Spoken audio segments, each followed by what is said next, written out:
everyone. Welcome to day 4 of CXC. I'm Caitlin McGurk, Associate Curator and Assistant Professor at The Ohio State University Billy Ireland Cartoon Library and Museum.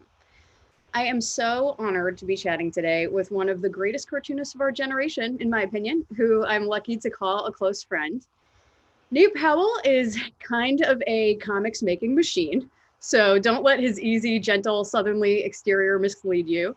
I have come across very few cartoonists in my life who are as intensely dedicated to the form, just like a nonstop, hardcore powerhouse worker with a seemingly endless well of ideas and inspiration. Powell is the creator and co-creator of 16 graphic novels, including the March trilogy with Congressman John Lewis and Andrew Aden, for which he became the first cartoonist to ever win the National Book Award. Powell's work has been awarded the Robert F. Kennedy Book Award, 3 Eisners, 2 Ignatz Awards, the Michael L. Prince Award, the Coretta Scott King Author Award, 4 YALSA Great Graphic Novels for Teens selections, the Walter Dean Myers Award, and he has been a 2-time finalist for the Los Angeles Times Book Prize. Powell has created numerous webcomics for sites like Popula, the Washington Post, the Nib, and even the Weather Channel.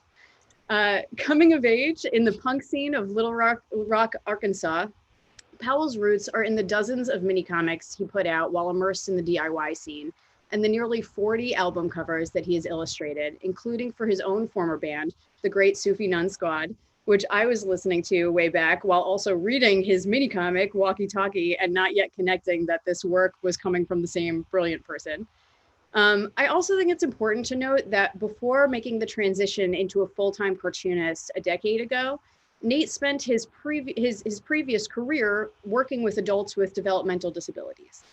I believe that in part it is his experience in the punk and DIY community and in healthcare that make Nate an acutely perceptive artist, awake and waking us up to the seen and unseen aspects of the human experience with every book he puts out. Entire emotional landscapes expressed in lines of ink, continuously exploring deeply felt and relatable behaviors and beliefs.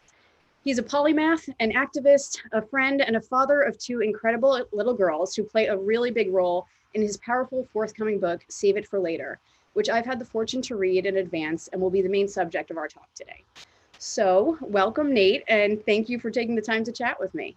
Hey, you bet. Glad to be here.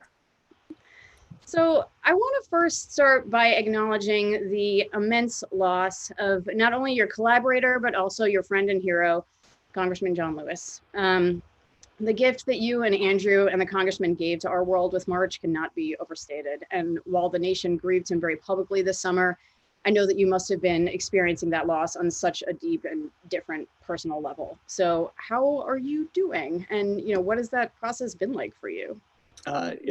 It was definitely the strangest and continues to be the strangest kind of grieving process I've ever had. Things have finally come around a corner so that I'm experiencing it in much more of the way that most of us are accustomed to experiencing loss and grief. I haven't directly lost anybody under the pandemic because of COVID. And so a lot of my thoughts, were just like gaining a little insight and empathy into the kind of the loss of this shared public social grieving process that millions of Americans are feeling.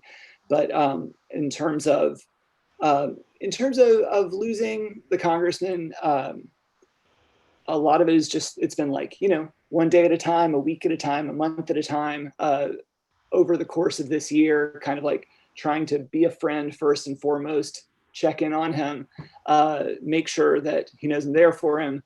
And, our contact kind of dropped off there in those final couple of weeks, unfortunately.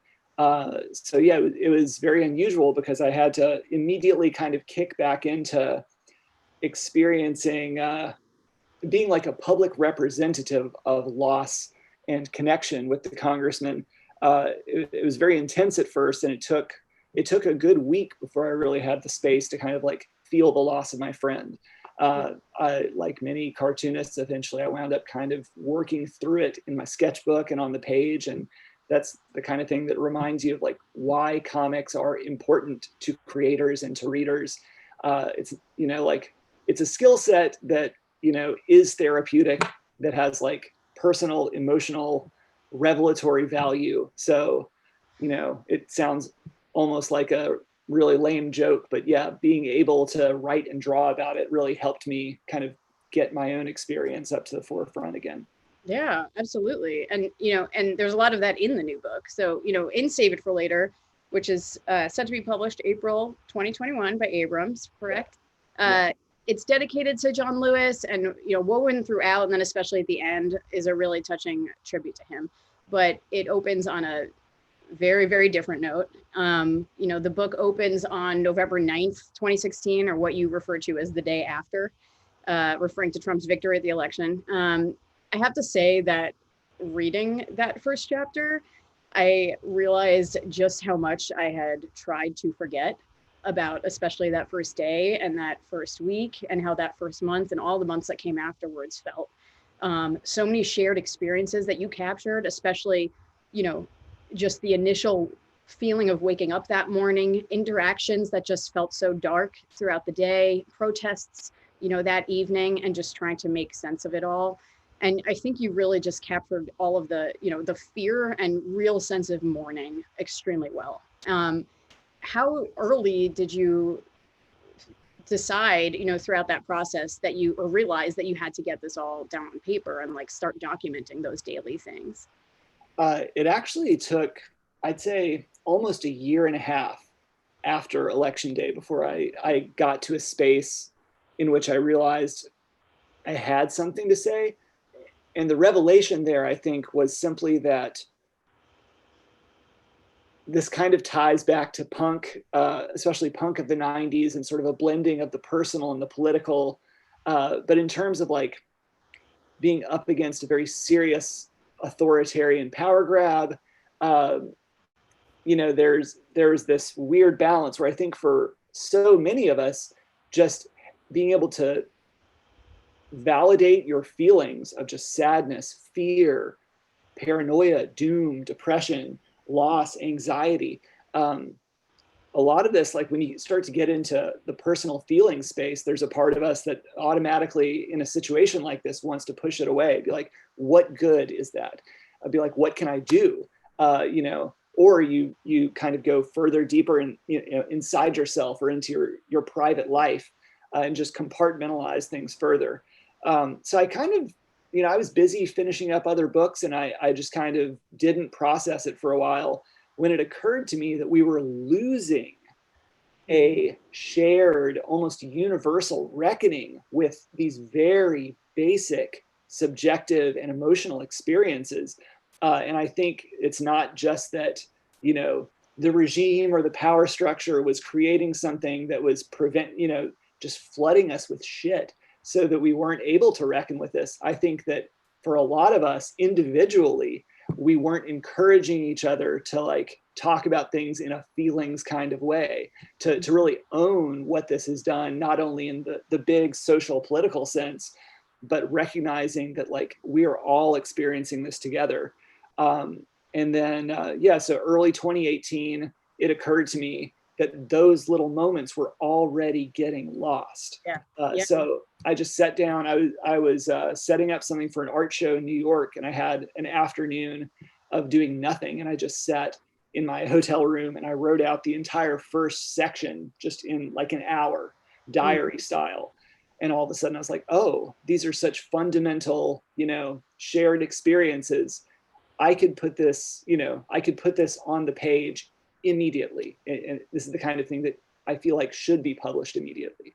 Yeah. And it's like, as truly hard as it was to revisit a lot of that while reading the book, it just occurred to me how essential it was that you actually documented this. I mean, it's such recent history that we're still living through, to actually see it down on paper, because like you said, there's just been one moment after another replacing the next traumatizing experience. And so I'm sure that was not a pleasant experience at all for you to have to go back and kind of live through all of that again and process it. But it seems incredibly important that you did so. It's the kind of thing that I feel like I'm going to keep picking up this book for years and years to come, and it'll help me remember this thing that I'd rather not remember, but is so important for all of us too. Well, yeah, and that's part of it, is like the overwhelming majority of us would rather not remember, Yeah. you know, so many of these moments after moments after moments. But yeah, some of the like more disturbing and upsetting moments, you know, of that journey are like still happening, you know, downtown, a couple miles away from where I'm sitting right now, you know, like the influx of these weird, like armed white supremacist groups into our public spaces. And, you know, just the heightened tension and threat of violence on all levels. It's the kind of thing where like I sort of committed myself to making the book when I realized that under no circumstances would any of that go away, even if this was a book that took a couple of years to happen. And eventually, you know, lots of people will be writing and drawing about this experience. And so a lot of it was trying not to think of it in a kind of in a consumer output way, like what's the value of this particular narrative. It was sort of getting back to basics for me and being like, this is something I need to put on the page. Yeah. So let me do it and see if it can resonate and see if it can find a home. Yeah, and what a gift for your kids too. I mean, so the frame of the book, I think, is the past 4 years, but it really isn't a book that's just specifically about what happened during that time. It expands to this idea of the personal as the political and becomes a story about parenting and about childhood concepts of masculinity, about community, fashion and hair trends, you know, obviously all the Punisher stuff. So, you know, it's really interesting to me that so many of your single authored works are deeply personal and emotional, while so many of your collaborations, like March and Two Dead and Silence of Our Friends, are like overtly political stories, whereas Save It for Later seems to be like the ultimate culmination of those two themes. Can you talk about, you know, what it's like to straddle and mix autobio and historical nonfiction and surrealism?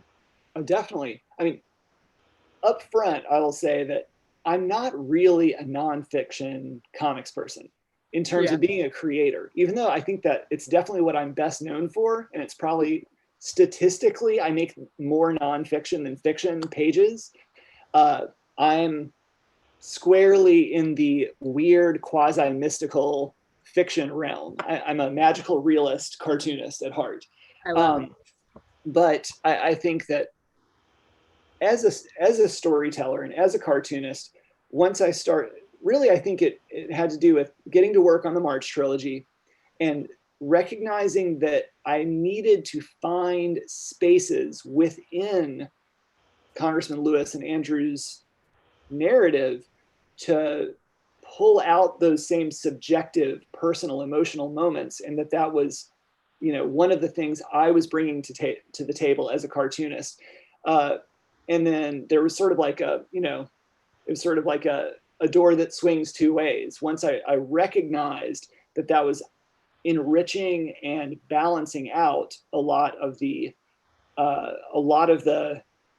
factual information and historical account within March, then I recognized that a lot of the more concrete tools I was sharpening while doing March had a lot of value when being brought back to my own weird magical realism realm. So working on Come Again immediately after finishing the March trilogy was really nice because it was, in a lot of ways, it was the furthest out there book I had ever done. And yet, in a lot of ways, doing March was kind of like sending myself back to school. And I feel like I was able to focus on things with more concreteness and clarity.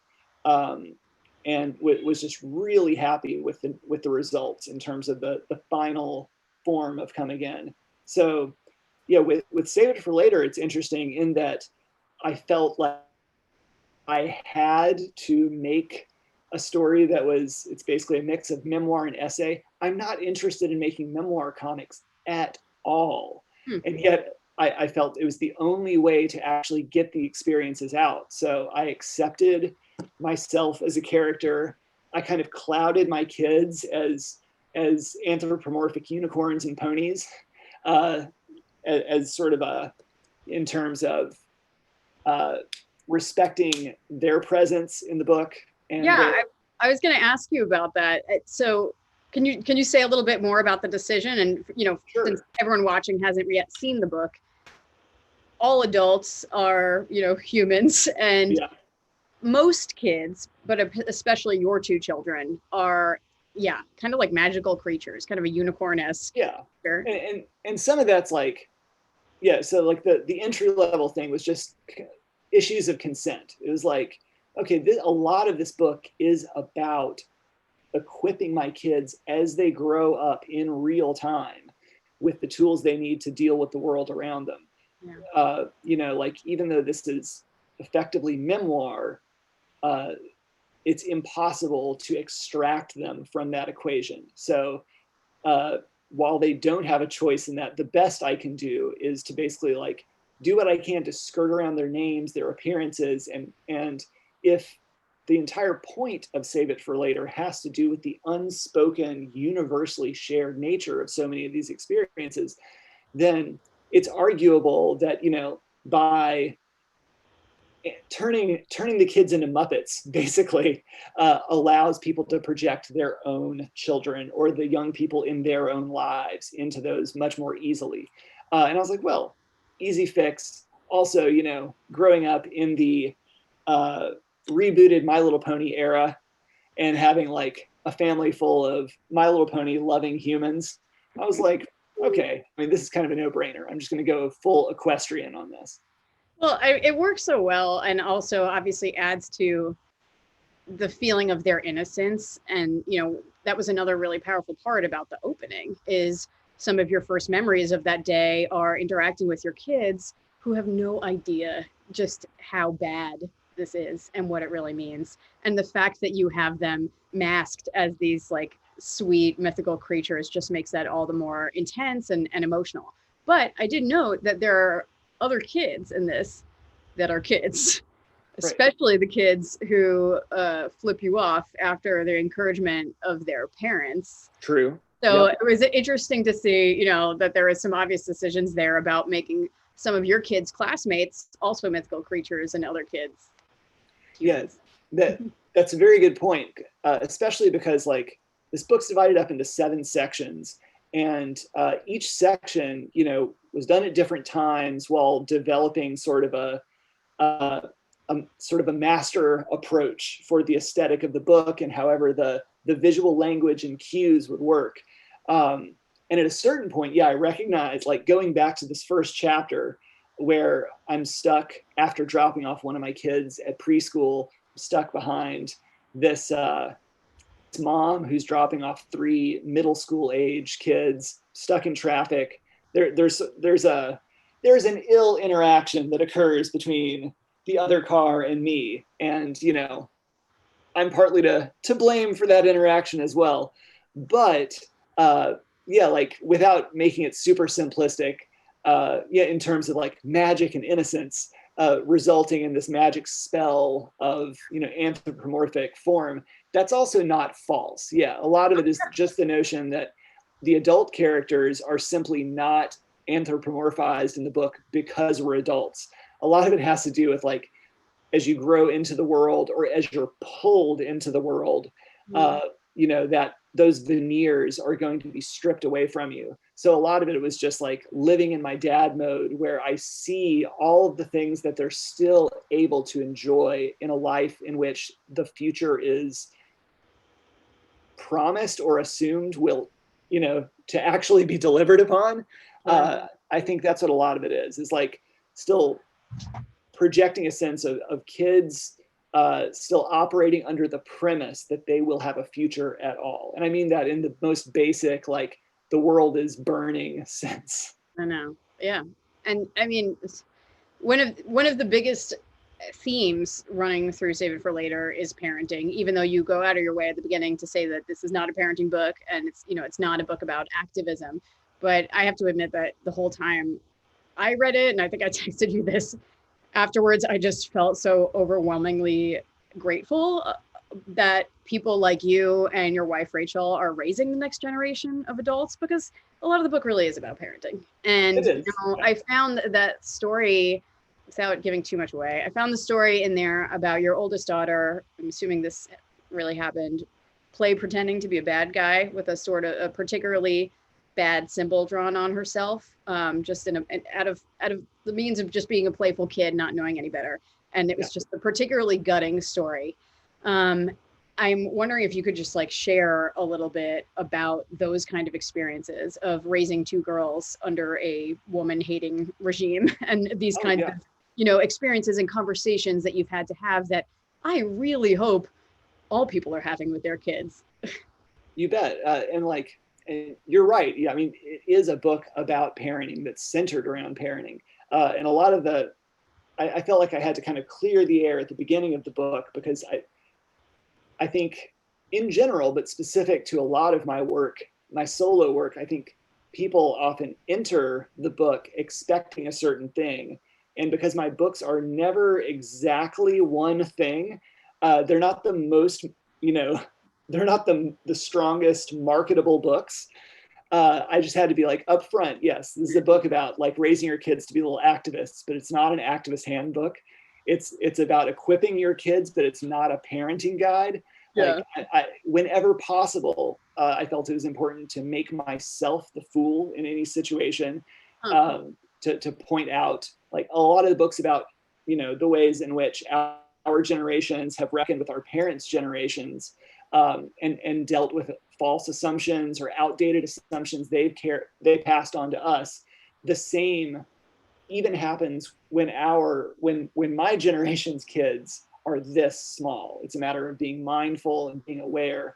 But yeah, in terms of like play, iconography, villainy, uh, there, a lot of the book, which sort of swirls around this comics essay I did called About Face, which connects consumer culture and pop culture with paramilitary and fascist iconography being normalized throughout society. And that kind of ties back into me being a G.I. Joe kid in a military family in the Reagan era. And just like with my kids, with almost all young people in America, like there is a certain level of allure to seeing villains in stories, and villains are usually cooler looking and acting than heroes. But as a parent, yeah, I documented one of these early moments in which one of my kids felt that allure of the coolness of evil, and basically was involving herself in, yeah, just like running around pretending to be a bad guy, except those bad guys were based on real world fascists. And I remember not the exact situation when I was a kid, but like it's really not that much different than like putting on your Darth Vader costume or Oh yeah, whatever, totally. except it's recognizing that we are now living in a world that's not 1985. We are living in a world in which when you see someone cosplaying as a fascist, like you kind of have to shut down the situation. Yeah. And I think a lot of those assumptions of certain kinds of play, fantasy, and projection of identity have, basically just been like kicked out the window or have become old fashioned and outdated within the space of a decade. So this reckons with a lot of that huge cultural shift, the closing of a large cultural window that might have started like right after World War II ended in terms of fantasy, myth, and consumer culture. Yeah, so it's all smushed up in there. And we're at a time where people can't see the difference between the two a lot. Certainly. I mean, the part about the cosplay section that happens in the book, which people will have to read about, also makes me think a lot more about the Punisher logo stuff in the About Face chapter. And many folks may have gotten to read About Face already because it was separately published online. I am fascinated by all of that. Like, what was your? I'm curious about what your experience is with the Punisher comics, and how early on you became alerted to or freaked out by this all of a sudden appearance and combination of the Punisher logo with law enforcement and everything else that it's become. Well, I grew up like in the Carl Potts, Jim Lee era of Punisher War Journal in the late '80s. So like I was aware of Punisher. I never collected Punisher comics, but I read them at my friend's house. Like I get the setup for him. I didn't really appreciate a lot of mid 1970s, immediate post-Vietnam War vibe, and the kind of social reckoning that Punisher's introduction posed to the world and to its readership. But the second in I guess it would have been 2013. It was once law enforcement started adopting the Punisher logo from like the real first blip would have been whatever SEAL Team 6 or whatever the American Sniper was involved in. Like his SEAL unit was largely the unit that recontextualized that particular icon. But I think it might have been a police department in Kentucky in 2013 that made news waves by stenciling the Punisher logo or getting a detailing job with them on their cop cars. And yeah, immediately, like my brain started working, recognizing the role of the anti-hero, but also the role of rejection of the social contract and sort of stepping, like, vigilante justice, stepping outside of the zone of law and order, in which power is first and foremost, regardless of the state of law. Yeah, and so that was all just kind of like a slow burn for many years. But in a lot of 2017, I started noticing a lot of shifts here in my community and taking notes of a lot of like trucks and detailing and all kinds of stuff. And it was the kind of thing where like we were all fighting these feelings of being like, am I just being paranoid for some of this? And at a certain point I was like, no, these are connections, because this involves the exchange of money. People are buying into this. It's a part of the projection of identity. It's a part of participating adjacent to power. This is a real thing. I need to organize my thoughts. How do I do that? A comic. And there's so much in this book about symbols in general. You talk a lot about the various flags and having to teach your children how to identify the nuances of someone who might have a Confederate flag and an American flag or otherwise. And on top of all the symbolism of the Punisher symbol being worked in there, it's really an unbelievable primer on the confusion that we're all experiencing right now, and the weird layers of fantasy that are at play with a lot of adult men in particular. And it's so interesting to me how you've woven in child fantasies in there as well. That's what it is. I mean, it's child fantasy enacted in adulthood. It's like people who have waited their whole lives to not feel ashamed to have not outgrown their childhood power fantasies. Yeah. And now they can finally cash them in. Someone has given them permission to do so. Yeah. And then at the same time throughout the book, we have your own kids' fantasies, which are things like having your own ballot box at your house. Was that real? You let your kids vote their own ballot box? Oh my gosh. Caitlin, and then we get ballot boxes for the primaries here in my house too.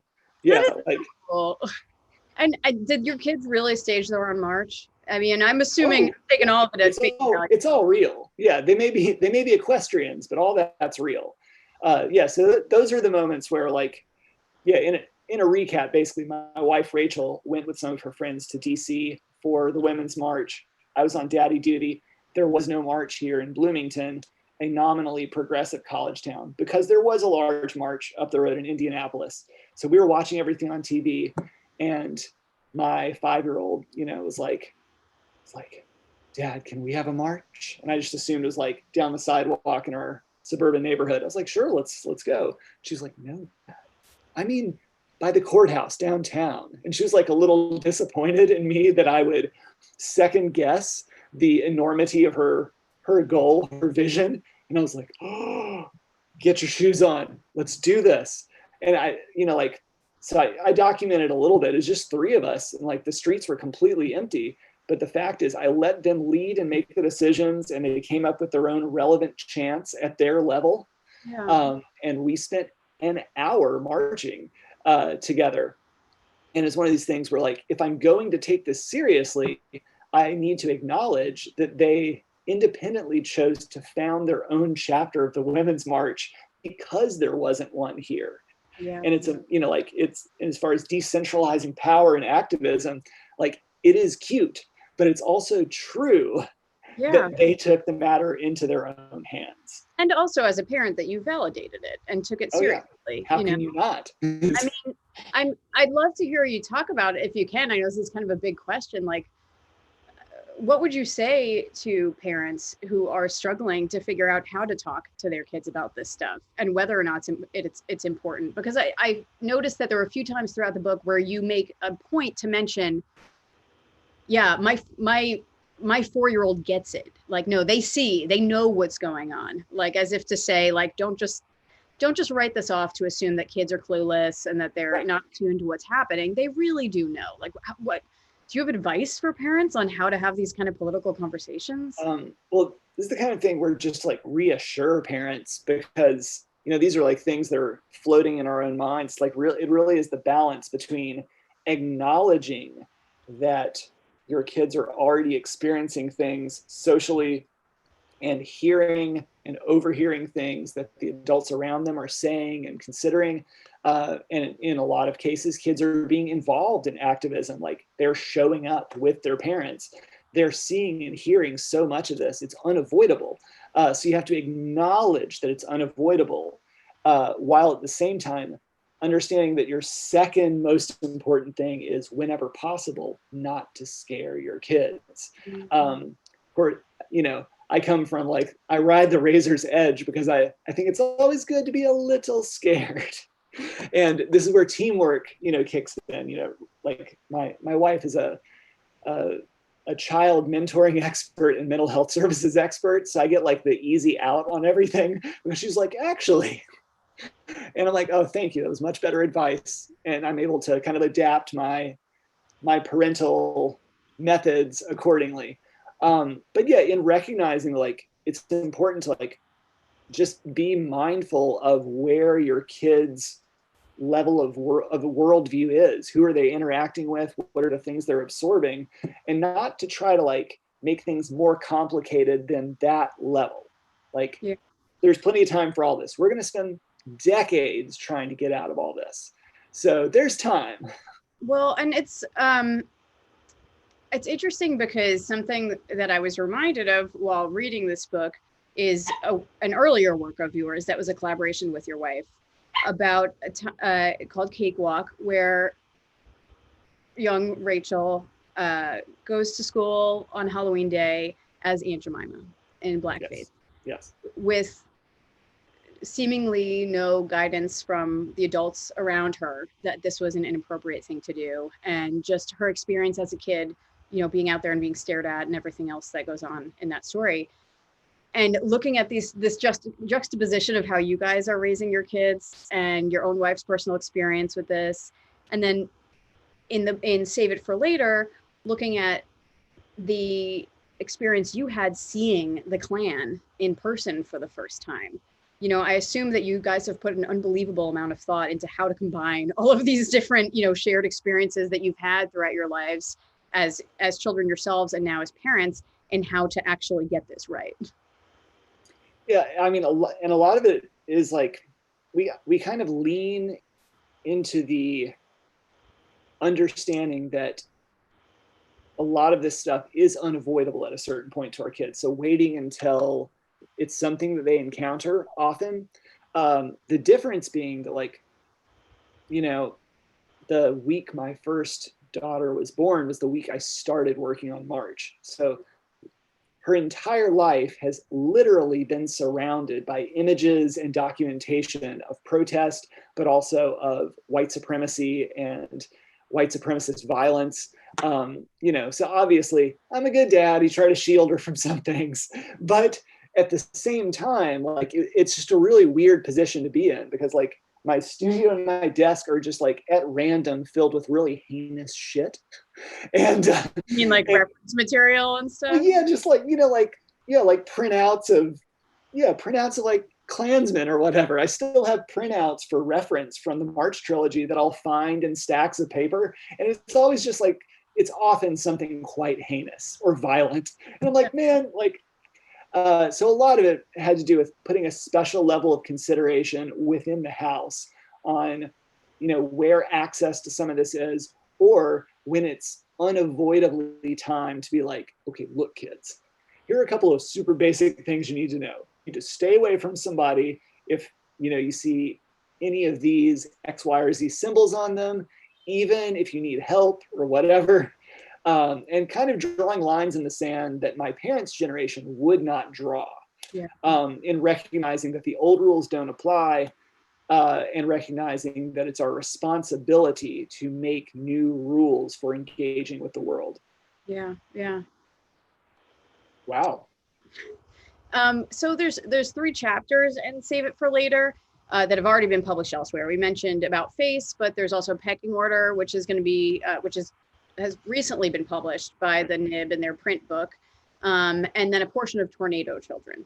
Were these all drawn separately at different times, or was this part of the whole progress of creating Save It for Later and you just decided to separately publish those? Or I'm just curious about how that came to be. Yeah, with the 3 segments, a lot of it was initially like while all the observations that turned into About Face were still like marinating on the back burner in my mental stove.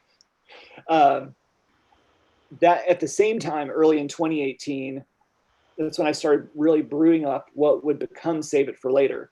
And so while I was slowly writing that and actively making About Face as just a standalone thing, which really didn't have a publisher, and every major media outlet passed on it, so that I was like one day away from just self-publishing it, when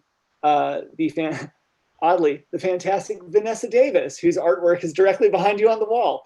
Vanessa, as part of Popula, reached out and was like, oh, we'll publish that right away for you. I was like, well, thank you. I don't know how to digitally self-publish comics, so you really saved me. And like, oddly, that's become the most read comic I've ever made.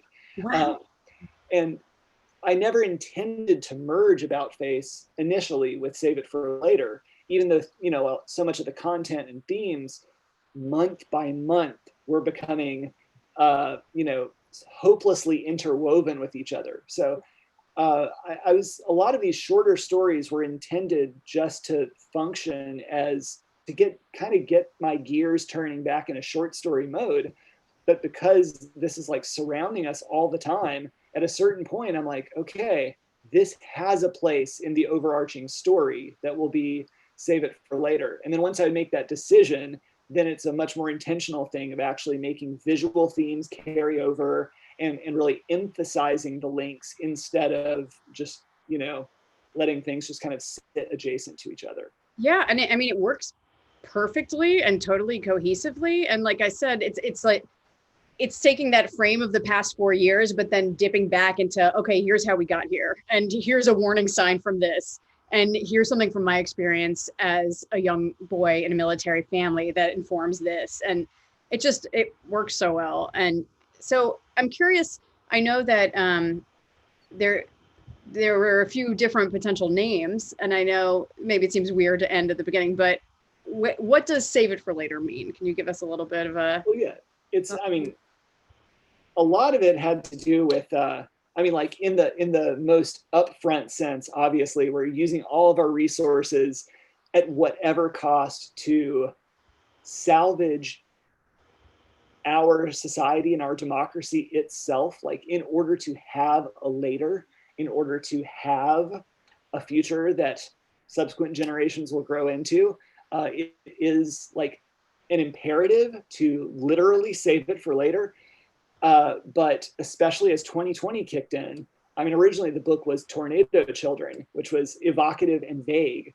Mm-hmm. But as soon as the pandemic smacked us all down, I found myself like overusing the parental cliche, like cautioning my kids all the time, every day, to ration food and resources and art supplies and time and interest, and kept cautioning them to like save it for later, save it for later. We don't know how much longer we're going to need it. Mm-hmm. And just like with the rest of the book, it was one of these things where when I recognized that was a potential title, it's like, it's not just me who's saying this all the time. The reason why this can be a resonating title is because again, this is something that every parent has been having to caution their kids to do, to exercise restraint and rationing for this entire year. This is something that everybody feels if someone is under their care. Yeah. So, despite very, very palpable anger and fear and frustration that runs throughout the whole book, it ends on a much more like unifying and hopeful note with a call to action. So what do you hope that people take away from this when they read it?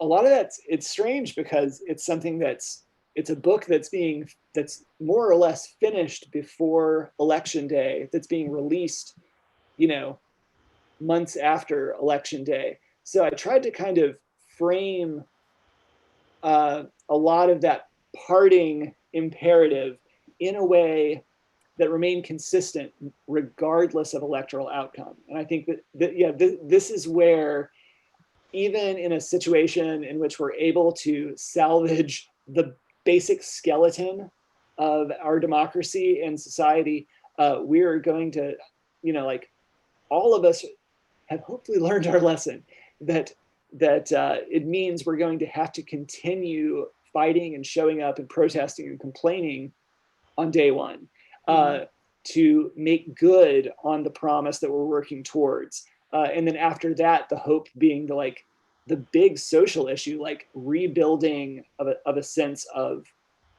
fundamental social trust amongst strangers, which is on a parental level is like a really weird betrayal of one of my core values of being like, okay, unfortunately, children, I take back that whole thing about trusting strangers as neighbors. I think there's this imperative that works through the end of the book of reintroducing the concept of leaning on strangers as neighbors. And that's going to be one of the hardest stretch goals, I think, as a society. But that's also, part of the core, I think, of who you really are, from your punk days and stuff, like that sense of community. That's there, it's just that unfortunately these current times have done a number on it. Oh yeah, you bet. I mean, the core concepts that shape me the most are trying to find openness and vulnerability and to find connection by being vulnerable and open to other people. To me, I think the increasing refusal of so many people to be open to criticism or reflection, the loss of even pretending to be open to vulnerability, has a lot to do with empowering the forces of authoritarianism. So yeah, if we luck out and we're able to move forward as a society and as a democracy, you can expect me to go full personal as political, big feelings up front from here on out. I'll take it. So I think we're just about out of time, but other than Save It for Later, which is debuting April 2021, is there anything that you want to plug or anything else you want to discuss? I'm quietly working on some new books already. I took 1.5 days off, had a big vacation. Wow, so proud of you. Yeah, it's major relaxing. But yeah, no, I'm quietly working on some stuff. One of them is working with a friend doing a punk memoir that's centered around the 1980s DC hardcore scene, but has a lot more to do with community and developing a sense of family outside of your family, but also deals with anxiety and abuse. And it's something that's giving me a lot of purpose right now, just to be able to lean into personal narratives and punk in comics form, but I still can't talk about that yet. So just going to have to wait a couple months. Well, that sounds awesome and very refreshing, probably. Yeah.